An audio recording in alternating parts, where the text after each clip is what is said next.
jaya, pengembangan yang setia.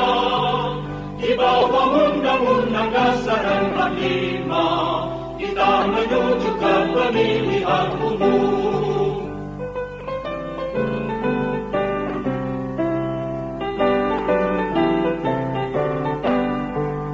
Assalamualaikum warahmatullahi wabarakatuh. Kita bermohon semoga rahmat Allah senantiasa dicurahkan dan melahirkan keberkahan-keberkahan terbaik yang diridhai Allah Subhanahu wa taala. Komen, like, and share. Like, subscribe, share, and comment. Apa ancaman-ancaman yang kita hadapi sekarang ini? Radikalisme, tantangan besar kita. Intoleransi, tantangan besar kita ke depan. Terorisme, tantangan besar kita ke depan. Jangan ada lagi politik identitas. Jangan ada lagi politisasi agama. Jangan ada lagi polarisasi sosial. Demokrasi kita harus makin dewasa. Konsolidasi nasional harus diperkuat. Terima kasih kepada ulama, tokoh agama, tokoh masyarakat, dan tokoh kebudayaan yang telah berkontribusi besar memperkokoh fondasi kebangsaan kita, serta merawat persatuan dan kesatuan. Studio Catatan Demokrasi. Di sampingnya juga sudah ada nih Mas Islah Bahrawi, Direktur Jaringan Moderasi Indonesia. Baik, mohon maaf. Mas Mustafa Nahrawardaya, politisi Partai Umat. Bang Novel langsung saja ditanggapi. Itu tidak ada. Dukung-mendukung, bahkan bukan FPI saja. Elemen 212 dimanapun saat ini netral sampai nanti penentuan daripada istimewa ulama. Kemana arahnya kita? Sebelum itu sudah memang tersebar luas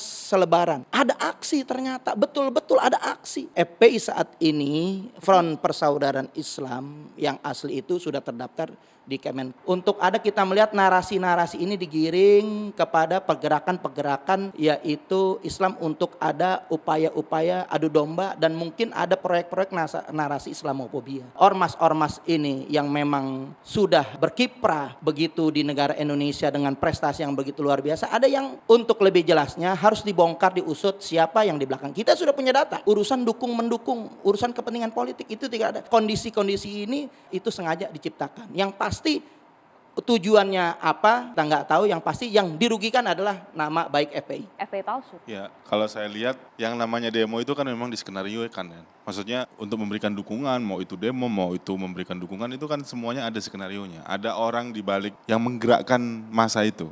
Nah, maksud saya sebetulnya FPI nih, mau yang asli, mau yang palsu, sebetulnya mau mendukung Anies apa enggak? Itu pertanyaan saya. Terus kalau mereka itu bagian dari simpatisan FPI dan tidak dianggap sama wasekjennya, artinya di PA 212 itu kan bagian dari mereka juga. Tadi kan sudah disebutkan tidak mengenal satu pun. Kan enggak semuanya dari 2 juta, 7 juta yang kemarin PA 212 itu datang yang katanya 7 juta, kan enggak mungkin semuanya dikenal sama. Ya Bang Novel, kan enggak semuanya dikenal. Nggak semua tahu gitu loh. Kalau itu ternyata simpatisan dengan rela bawa fotonya HRS dengan menyatakan bahwa dirinya itu bagian dari FPI turun mendukung Anies, kenapa itu mau dipungkirin di depan publik? Kenapa enggak? Masa yang memang mendukung Anies simpatisan atau bayaran? Kalau masalah bayaran atau ininya saya nggak mau terlalu masuk ke sana, walaupun ya ada kemungkinan itu bisa jadi bayaran. Maksud saya simpatisan mendukung Anies jadi presiden untuk 2024, Ganjaris aja sudah deklarasi bahkan. Udah menunjukkan gitu loh. Nah sementara dari PA 212, urusan sama Anies itu kan selalu melekat memang. Dari dulu zaman dari mau mencalonkan jadi gubernur, sekarang pun bahkan urusan Formula E selalu masih bersama Anies hubungannya. Nah kemudian ada sekarang dukungan terus dibantah, itu kan nggak logis gitu loh menurut saya. Kalau gitu kita klarifikasi langsung saja, Bang Novel. Eskalasi politik yang begitu tinggi, kita harus punya sikap. Nah sikap kita saat ini netral,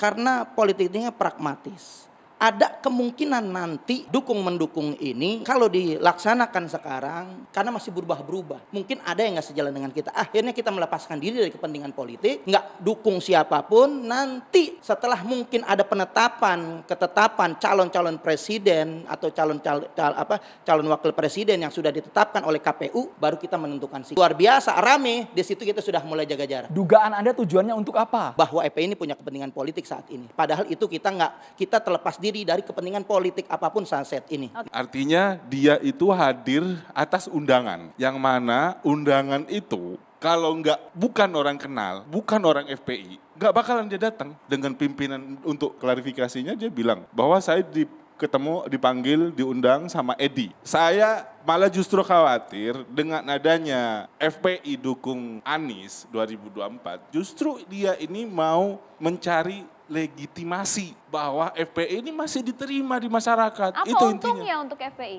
Ya sekarang FPI kan udah dibubarin, udah nggak diperpanjang lagi izinnya. Dengan dia muncul di permukaan mencari legitimasi FPI gitu. Apakah Anda juga mengetahui lebih jelas kenapa ada aksi yang dikaitkan dengan ini adalah efek-efek in whole package dari sebuah yang namanya perilaku-perilaku politik yang bernama politisasi agama. Ini adalah buahnya. Buah dari politisasi agama itu akhirnya menciptakan yang kejadian-kejadian seperti ini, dagelan-dagelan seperti ini. Ini dagelan, artinya ini manusia, umat yang beragama. Saya tidak berbicara soal Islam, kita berbicara secara umum. Penganut agama ini akhirnya menjadi political toys. Hanya menjadi mainan-mainan politik yang dibenturkan satu sama lain. Kenapa? Ketika umat beragama ini dikenalkan dengan ambisi-ambisi politik, maka semua apa tingkah lakunya itu akan menyeret paksa semua berbagai konspirasi, berbagai gerakan-gerakan yang mengatasnamakan keilahian. Artinya Anda juga meyakini bahwa ini disengaja untuk menggiring sebuah isu? Ini adalah bagian dari satu agitasi, membentur-benturkan umat beragama, dan ini bukan kejadian hanya hari ini kejadian berabad-abad. Sudah lama umat beragama ini selalu dibentur-benturkan, karena ketika umat beragama ini bertemu dengan kepentingan politik, dia bukan hanya terpecah belah dengan yang seagama, dia juga dia akan terpecah belah dengan yang berbeda agama, bahkan dia akan terpecah belah dengan siapapun yang satu aliran dalam beragama, satu tafsir beragama, satu mazhab dalam beragama bisa terpecah belah gara-gara politik. Ada hubungannya juga dengan konvoi yang terjadi beberapa waktu lalu di Sama, sejumlah itu daerah. persoalan khilafatul muslimin segala macam ini adalah soal dagelan-dagelan politik. Ketika umat beragama dikenalkan dengan ambisi politik, maka akhirnya dia merasa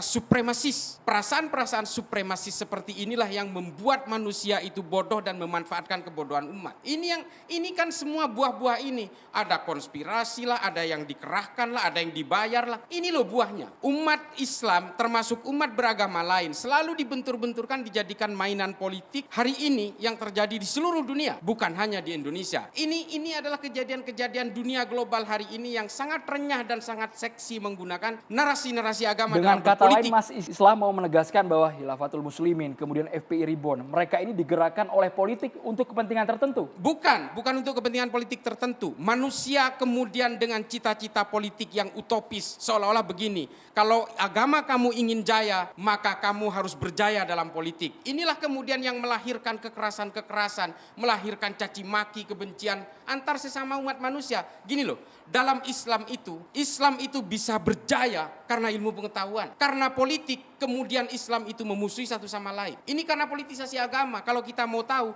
Sunni dan Syiah bermusuhan 1400 tahun hingga hari ini. Semuanya diawali dari politik. Jadi ini semuanya adalah urusan agama, bukan politik? Orang-orang penganut agama hari ini dijejali dengan mimpi-mimpi politik. Supaya apa? Supaya terpecah belah. Bang Mustafa, Anda sepakat begitu mudahnya kita diperalat dengan landasan agama untuk kepentingan politik tadi salah satunya? Ketika PKI membunuh jenderal-jenderal, mereka membunuh para kiai, itu didorong oleh agama atau bukan agama? Yang pertama ya. Atau tadi teorinya beliau itu, ya agama itu kesan saya ya, kayak sepertinya agama itu mendorong kekerasan, meskipun dengan bahasa perilaku. Beliau saya simpulkan sepertinya agama itu jijik. Kesimpulan saya, bisa salah bisa benar. Jadi jangan makan daging-dagingan yang mengandung emosi. Jadi kalau disebut politisasi agama, lalu pemerintah melarang enggak berpolitik dengan memberikan partai berlandaskan agama atau berbasis agama? Kan enggak dilarang. Berarti omongan dia 0-0.